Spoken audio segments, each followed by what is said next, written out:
Hello again, friends, and you are my friends, and welcome to your Talking Town on a Monday night. It's a match preview. That's right.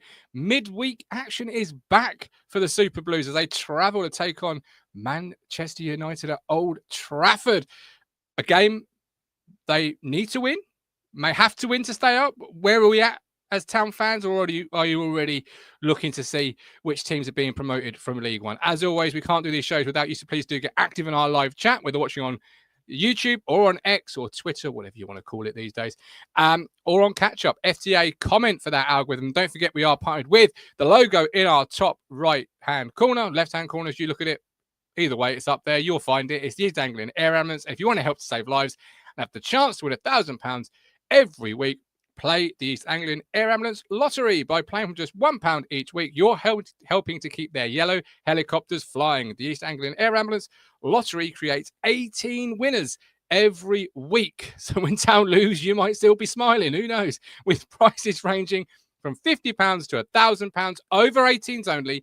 T's and C's apply. Links in our description. Takes you to their website where you can check it all out. But whatever you do, please gamble responsibly. We've got lots of people filing into our live chat. It's great to be back live on a Monday night. It really is. So do get your predictions coming in.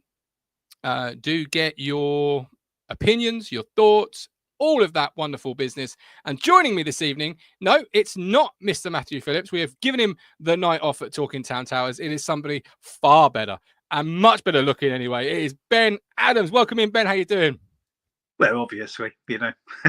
Goes without saying, didn't it? I didn't put that little caveat at the start, but welcome. It's good to have you with us.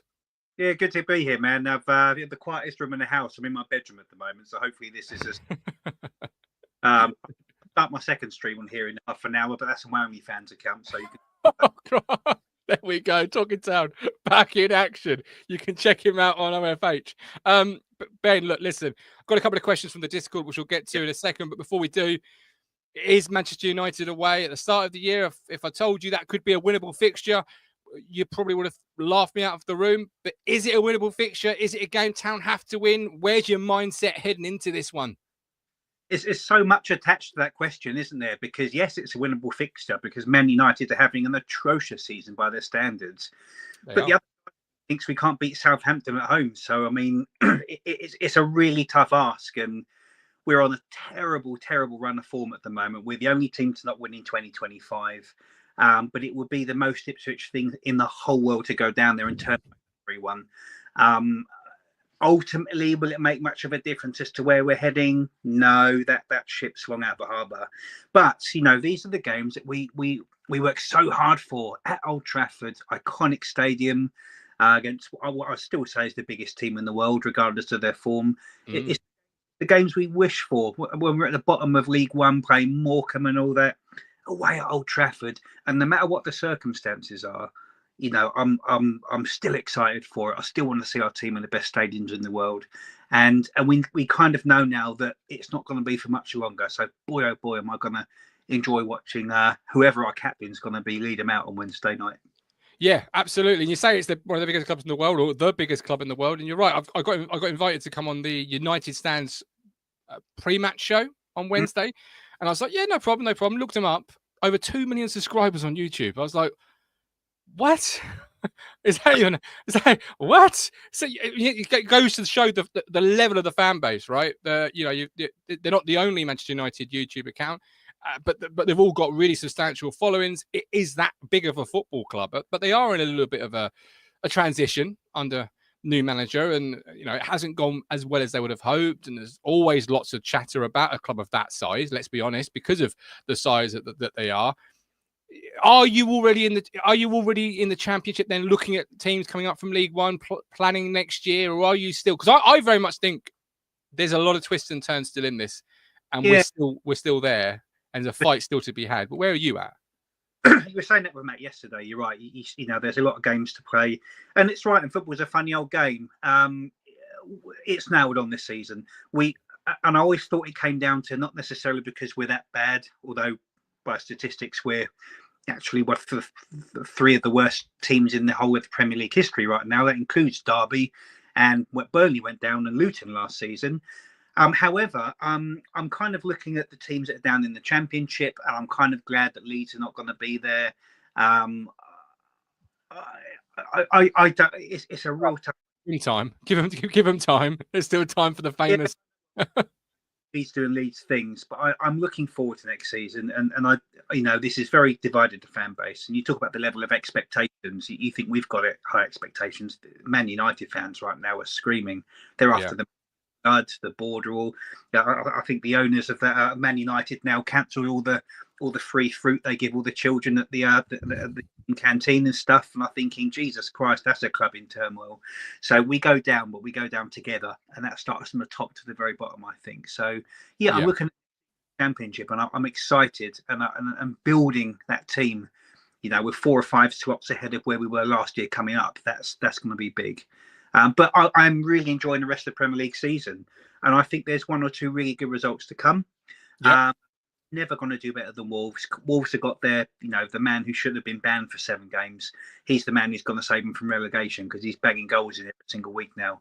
So we were never going to outscore Wolves, and that's okay with me. It hurts, and it makes me sad, but it's the journey being better than the destination. But we're still here now. This is it. Max Fax said, I think we're down, but the journey continues. We haven't reached the destination yet. Obviously the championship's a destination. It's probably more of a pit stop. Go back, refuel, if that is the situation. But I just think there's still a lot of twists and turns. Mike says, regards to the result, we've earned the right to go there and enjoy it up the town.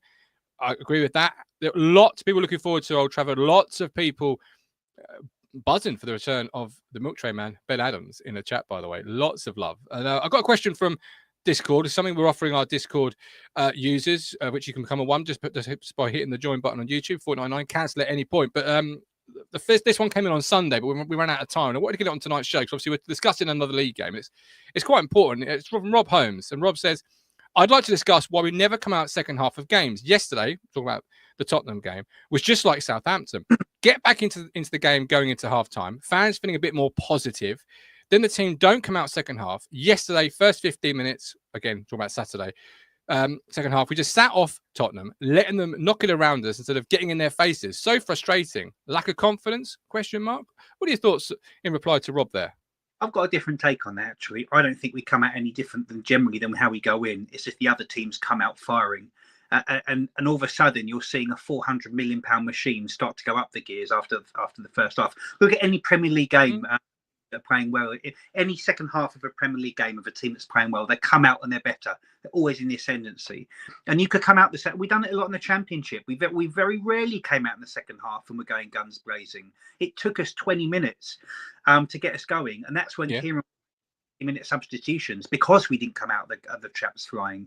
And the difference is last year the substitutions made all the difference in the entire world. It's what got us promoted, and this year so I don't think we're doing anything different than we've already done. We're just going up against £400 million machines every week that just come out flying as just a baseline. That's just the baseline for the worst team. So I get it. And I think, we started so well against Spurs, that first 5 minutes, thinking, bloody hell. Yeah. We are as a team, we are what Kayust is. We don't last the whole game. But I don't think we can, because I don't know if our first 11 would beat our second 11. I don't know. It's very close, isn't it? It's a very close in terms of the quality. Tottenham brought on, I think I counted £180 million worth of substitutions. And I think that's the difference, isn't it? You said about substitutions in the Championship, and McKenna had that Midas touch in the Championship where every time he made a sub, it went in our favour. And you also had some late dramatic moments, Rotherham at home being one of them, where Amari, they equalise and Amari goes up the other end, and within 5 touches, we win 3-2. And at this level, they're bringing on international players that are world class, top class, on the verge of being world class. Any class you want to sort of associate it with. They're bringing these players on, and we're turning to the bench, and the bench is either for us developing, learning, or at times perhaps just not quite a Premier League player. And we are where we are because of the journey we've been on. And you said earlier about stats, Ben. The biggest stat right now at this point of the season is the league table, and the league table does not lie. You are where you are, and you are there because of the reasons why you're there. I think a bit like what Luton did in the last 15 games of the season, at least last year. We're going to go down looking good, but looking good's not enough in this league. You just can't get away with it, and You've got to be clinical, haven't you? And we weren't clinical on Saturday, particularly in the first 5. That first half an hour against Tottenham was encapsulated our whole season. We dominated, we pushed, we harangued with some good passing, some good thinking. They get 2 chances, bang, score, game done. Yeah, this is it. League, and they don't have to do that. Son turned himself on for he done it a 3rd time, but he turned himself on for 2 times in the match, and that's it. That's all you need to do. But every time he does it, something will happen. Whereas we have to do that 30 times in the game to score. I'm not taking away Omari's goal, because I actually watched it back today. I thought it was a very, very good goal. It was. The difference is we need 10 chances to what other teams take 1 chance to do. And there's no shaming it. There is no shame in it whatsoever. For me. And you're right. The stats back that up. The conversion rate backs that up in terms of our expected goals and the conversion.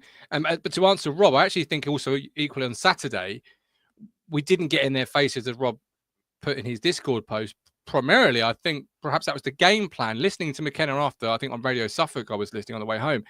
He mentioned about, we didn't want to press too early or go too high too early or go after the game too early or something along those lines and leave.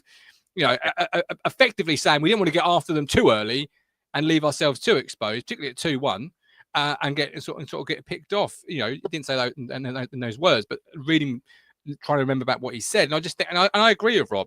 I was frustrated myself on Saturday in the sense of because every time you pressed Tottenham, it really felt like their back 4, while they might be good defenders, when you pressed them with the ball at their feet, they became hesitant, they became panicked, they became worried, they became troubled, and every time we did that, we created something, and then we didn't do it enough, and we sat back and we kept our shape. Yeah, brilliant.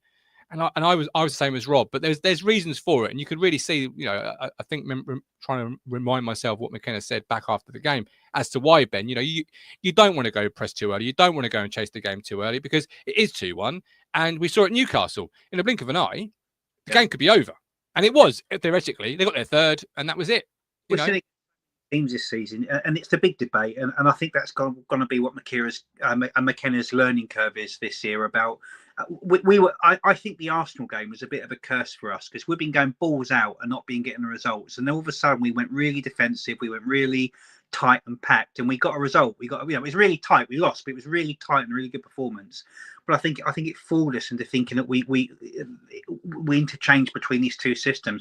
But I think I'm gonna have a defence of the Fisherman actually, SD, because I think like always, Fisherman brings up really good points. Maybe he does it a bit more dramatically than I might, but I think he had a really that when your back, it's like life. When your back is to the wall, you look at who's around you. And last year, when our back was to the wall, when we needed those results, you have a team of people that knew each other, and we don't have a team of people that know each other. Half of these players are going to be. You got. Let's just name off our back who they know they're not going to be here next year. Calvin Phillips, Delap. I would imagine Leif Davis. Is Kiyust one? We've got a 20 million guarantee. We've got to buy him if we stay up. There's a some deal on it if we stay up. Yeah, going to be here either. So and possibly Hutchinson. So you've got a whole load of players who kind of know that they're not going to be here next season. And it's interesting, isn't it, that any team in any league that performs poorly, the injuries mount up. It's I've got an exception with that because I thought Calvin Phillips, as a lone player, had one of his best games on Saturday. Jens Kajust had one of his best games, and I don't know if Amari will or won't be here next year. It's a hard one.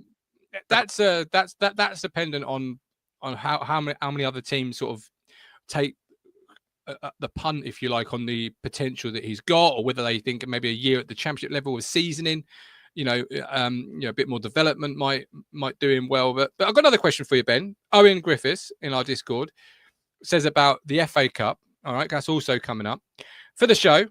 As of right now, would you rather stay in the Premier League or win the FA Cup?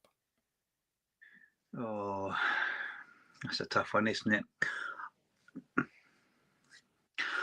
I think I'd rather stay in the Premier League for what it would open us the door to, because I think if we stayed in, we would stay in next season, because all of a sudden you have a £200 million bump on the next group of teams. So would you rather buy 5 years of potential success or go down the Championship with your FA Cup. For me, it would be stay in the league. I think a lot of the older generation would choose the FA Cup just because I think it meant so much more from generations gone by. But for me, staying up for this year, but what it would mean for the club for the next 5 years, I'd take the Premier League. But look, don't get me wrong. The only thing we have left to pray for, because we're not surviving. We've got to go on a run that we haven't done the whole year and win 5 games. But it is the last kind of thing we have. And I'd like to get to Wembley. That'd cap it off. Let's get to a semi-final and get our asses down to Wembley and have a day out. Yeah. I think we've got 2 teams that haven't been there in the whole country. We are one of a small handful of teams. You are absolutely right. And I think you're right, because there's a split in the chat. Colin says win the FA Cup 100%. Jamie says chase the cup, or choose the cup, rather. Josh says I'd rather stay in the Premier League. Apocalyptic says stay in the league. Woody Wood, win the FA Cup and get out of this league. I won't quite put what he's put. Woody Wood, thank you very much. Trying to get me in trouble, Wood. Some people think getting out of this league's a fucking bonus. And to be honest with you, there's so much drama and VAR and shit referees and big team bias and half goddamn scarfs. Part of me will be glad to see the back of it and come back when we actually got some kind of chance of doing it. But that's all we got. The thing is, Ben, right? And I would rather stay in the league. And Owen says he doesn't think either will happen. By the way, he ends that post by saying that he doesn't think either will happen. I'd rather stay in the league because I'm with you. If you we're so close to being good enough now, and I know we're 5 points adrift, but we are in most games. And even Saturday, it wasn't a 4-1 scoreline. Yes, it was a 4-1 scoreline, but it wasn't if you were there and you saw the way the game flowed and you saw how competitive we were for large periods.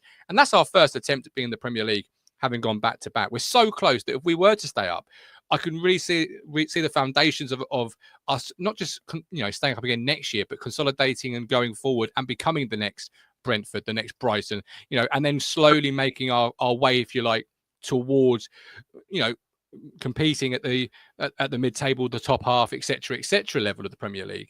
Yes, the FA Cup would be nice, Ben. It would. But for long-term success, and I'm also old enough, and this is where I get a little bit of people say to me, the journey was better than the destination, or I'd rather go down and win some games. I sat and supported this club for 14 years in the Championship, finishing 14th, 15th, 11th, or wherever else it finished for 14 years. That weren't fun. That wasn't, I'd rather be, the journey was better then. Yes, it was great last year, but I've got a lot more years of being in that league below of it being negative than it being a positive. Like you graft away at life and work and family and drama all year long, and you book this holiday and you're really looking forward to go there, but you turn up and it's a bit shit. Your hotel room a little bit, the food's not great, it rains a bit. Is it like, okay, we're here now, but it's better than being where we come from, so we just kind of put up with it? That's kind of what the Premier League is for me at the moment. It's like a really shit holiday you've been looking forward to for years, and you get there and it's not quite as good as what you think, but it is better than where you come from. It's a great, it reminds me of a holiday to Yorkshire as a kid.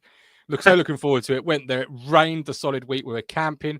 Every time I touched the tent, the rain would fall in. You'd get wet. It was cold. Oh, it was horrible. It was horrible. Beautiful place, but yeah, that hit me there. We've got a comment from Felix though Blue. What are the odds of us not winning a game this season? I'm not saying we will. I'm just looking to turn my pain into financial gain. That's quite smart, to be fair. Never been this. I won't go that far. All right, let's do 1 to 11s for Man United. Alex Palmer in goal. We agreed he retains his place. Yeah. Oh, yeah. He's our keeper for years to come. You ain't ever seen me. Excellent. Are you going to go 4-2-3-1 or 3-5-2, 5-3-2? What formation are you playing? I don't know. 3-1 kind of makes sense for me. Certainly away from home, but I would change it up. Greaves and O'Shea in the middle, I would take out. I put in Cam Burgess and Luke Wolfenden, because they're players that know each other, that they have that communication. They have the communication with Leif Davis. The right back, I'm not sure. I don't know who is Twanzebe available or not. He is available after his 1 game suspension. Yeah, I think that little, he used to play for Man United. There might be a little something there for him, just to say, here's what you missed out on. But it'll be good for him to go back. I would change the back 4, because as much as people go on about how wow, in England and O'Shea's good, I'm sorry, they're fucking awful. Wow. I was not. Welcome to Talking Town, where all opinions are welcome. And what do you judge a defender by? If you have a striker who hasn't scored any goals, then you think he's not very good. So what are we judging the defender by? Well, I think he's been one of our better. I think he has been one of our better defenders, and he's grown every single week. He's a lead. You can see a leader emerging, and you can see a real quality centre half emerging. I think the results haven't been there, but that's also a team game, and that it's a bit. Yes, you're right, but they're components of the team game, and you have to look at where it's not good. And I think that Wolfenden and Burgess, you name me a game where they've come in and let us down. They don't. Well, that's equally as true. That's equally as true. But why, when you want to try something different, why not? What have we got to? Well, you've got nothing to lose at this point. You're 5 points adrift, and you've not won since Coventry in the cup, but in the league in this calendar year, as I keep bleeding hearing. But no, for me, and I take your points. I would never, while he's fit, be dropping O'Shea this year, or certainly next year if he's still a Town player. I'd in fact be playing a back three in possession, 5 out of possession, and I'd be playing O'Shea and Greaves, and I'll be bringing Axel in as that right-sided centre-back, with Leif Davis at left wing back and Ben Johnson at right wing back. That'd be my back 5. I see it. Fair enough. I see it. Into midfield, obviously we've got 2 possible injuries in Karius and Phillips. If I'll just say, if they're fit, they start for me. But let's live in the world that this game comes too soon for them. Who's your midfield 2, Ben? God, again, such a poor area for us this year. So fucking poor that we get someone who's actually half average and we think they're really good, which is how poor we've been.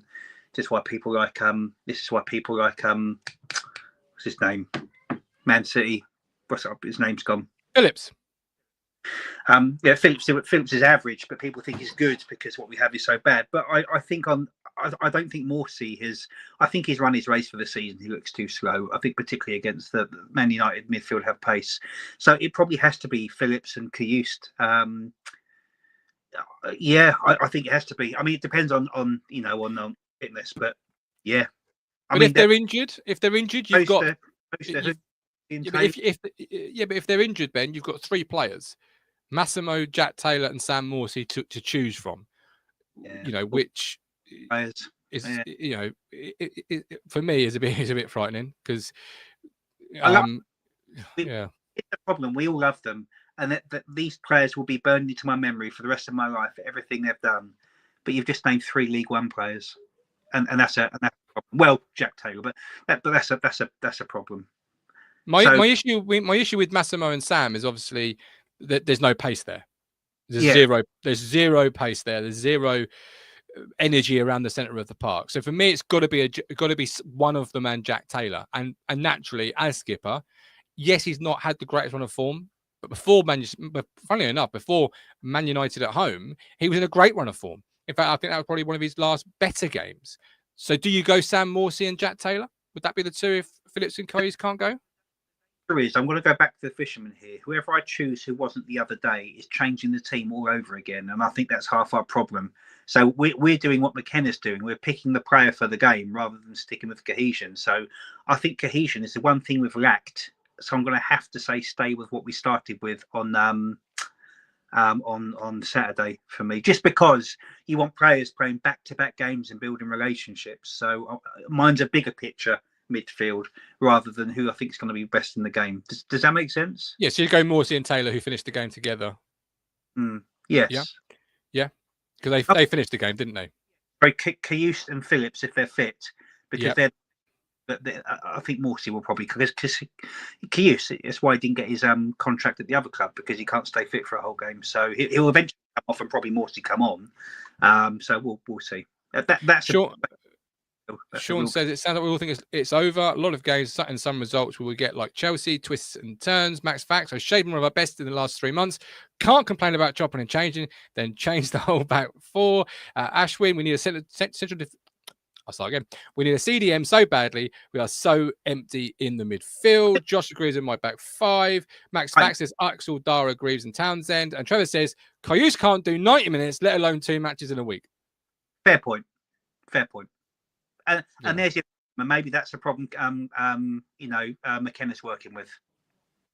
Yeah, well, potentially so.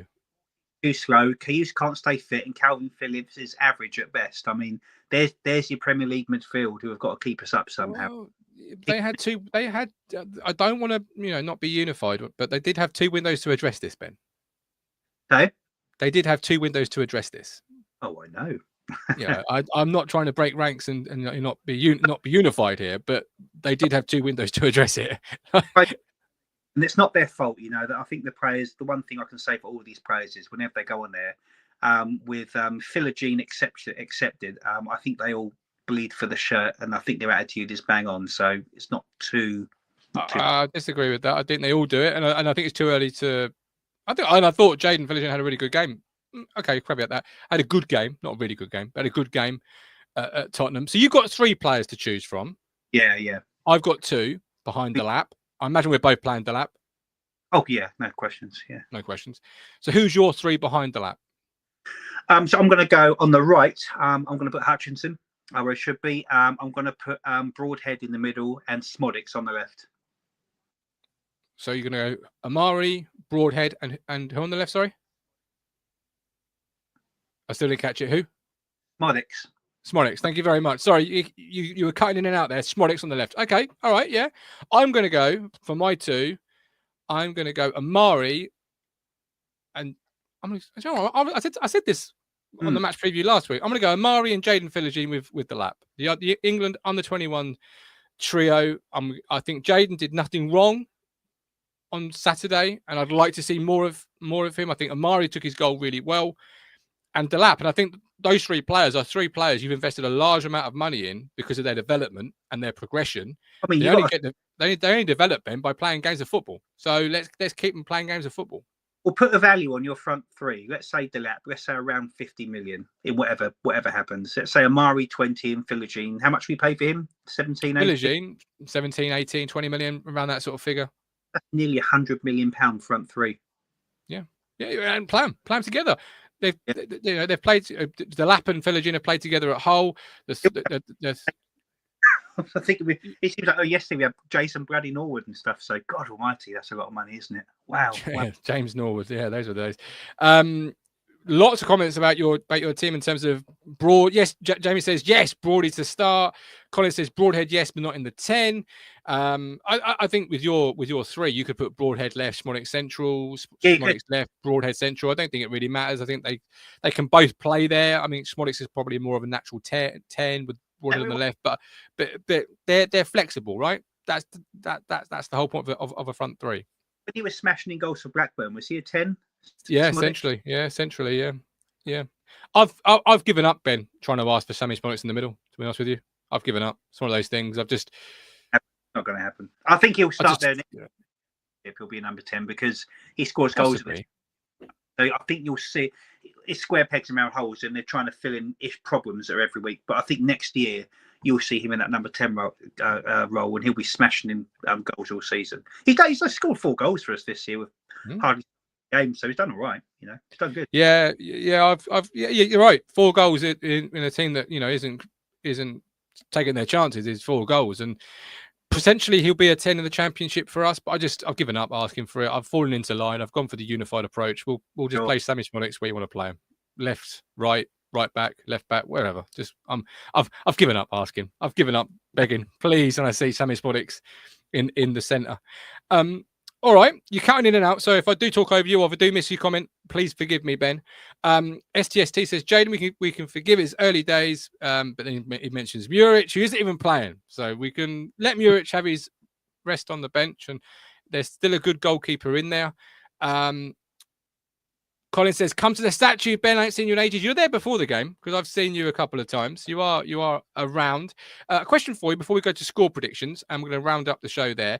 SCSC, does anybody think Cam Humphrey should be given a real chance next season if or when we go down? He's done amazingly well at Wycombe. Good question. Yes. Yeah. Why do we send these players out? He'll just be like an eternal bagger. He seems to have been here, Baggett, for 25 years, and he's never going to come play. He's here because other hemisphere like him. So yes, look, he's tearing up that team. He's doing incredibly. Why not? Because Morsey is at the end of his career, and this boy looks something special. Everyone who plays with him. So why do we loan him out to get better? Let's bring him back. I think got most of that. You cut in and out again, but in terms of Elkin Baggett, yeah, I think there's a good player in there, but he needs to take the opportunity of a loan spell, like Cam has done, and Cam has done amazingly well. And when we look at next year, if we stay in the Premier League, he may need another year, at a higher level. They say the Championship, before he's ready for the Premier League. But certainly, if you get relegated, which I don't think we will still, but if let's say you do, he's done himself a real service out on loan to the point where you've got a midfield issue. We're going down or staying up with a midfield issue. If you go down with a midfield issue, there could be an answer there. Already an answer within, on the club's books. A young player that's really good is one to watch, particularly if we do go down. I'm looking forward to seeing. That is one of the bright sparks of going down, if you like. I'm looking forward to seeing him back in a Town shirt and seeing what he could do in the Championship, under McKenna with these quality players that he can then play off and feed off and all of those different things. But yeah, great question. Thanks, STST. Right, score predictions. We've got Woody Wood says 1-1. Paul Smith says 1-1. Wolves are playing Fulham. I think it's at home. Either way, home or away, they're playing Fulham, and you'd expect potentially them to win. But what will happen will happen. What's our score prediction going to be, Ben? We lose 2-1. Oh, okay. Yep. So Mike Baker says 2-1 Town. 80 says 2-2. Greg says 3-1. Ben Adams says 2-1 Manchester United. So 3-1 says Tim. I think he's put a cry face. I'm guessing he's a Town fan, and he that's a 3-1 Manchester United win. Colin says Manchester United 2, Ipswich Town 3. What a game. Awesome. Yeah. What a game. And Jamie says 1-0 Town. Well, we're live after the game with our match reaction show, the full-time whistle. Do join us then on the stroke of full time. Before I give my score prediction, don't forget we are also partnered with Stowmarket Osteopaths. Give Freddie a call on 01449 613 633. AD, who goes there, he says you can use this. Freddie is magic. Those were his words. Freddie is magic. Tell ya. Best kept secret in Stowmarket is Freddie. Give him a call. 01449 613 633. Tommy K, our resident Nottingham Forest fan, but we often call him our resident Norwich fan because obviously what he speaks is probably truths to those that aren't Town fans, and it hurts. But he says, I'll give you a point this week. 1-1. Cheers, Tommy. He's starting to like us now, you see. This is what's happening. He's been here so long in the chat. He's actually starting to like us. So he's starting to secretly root for us now. Yeah, he's starting to root for us now. Come on, Tommy. Next week, you'll be saying Town will win. But yeah, let's give me my score prediction. I'm going to say Manchester United 1, Ipswich Town 2, last minute winner. Ow. Who's scoring? Why not? Who's scoring? Oh, someone off the bench. So I'll give it to Schmonix off the bench, and he wasn't in my team. Last minute, or maybe a George Hurst. Ooh, he does love away days of big importance towards this this time of the year. Particularly when you go up north.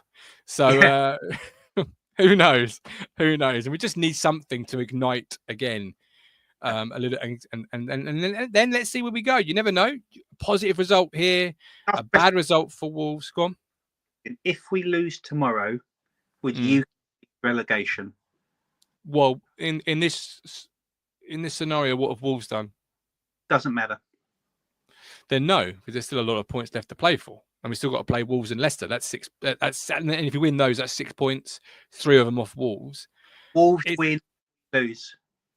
Then yeah, you do have to face up to the fact. Then yes, it probably is. You know, the curtain call. But here we have to get something, at least a point out of this game. But it's kind of what you're saying. At the very least, we have to match Wolves. At the very least, you absolutely have to match Wolves. Whatever Wolves do, you have to match. Operation Match Wolves is underway. Well, you've got to better them at some point.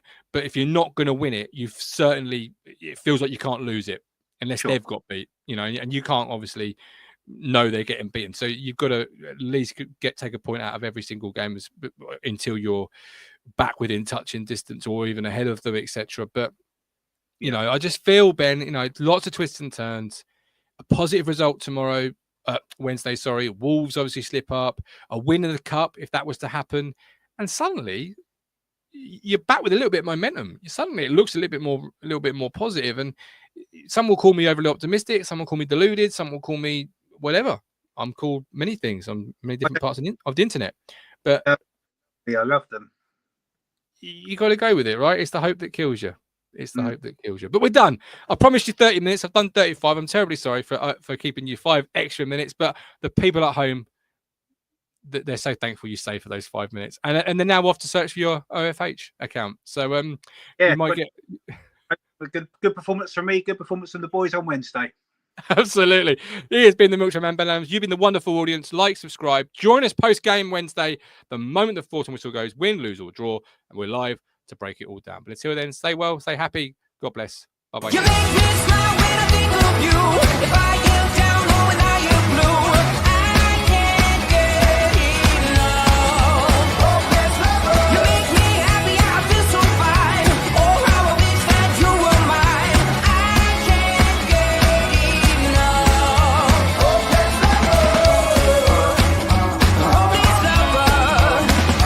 I woke up all soaked in sweat, weird chills running down my neck. I thought went crazy from just the thought of you. A long blonde hair.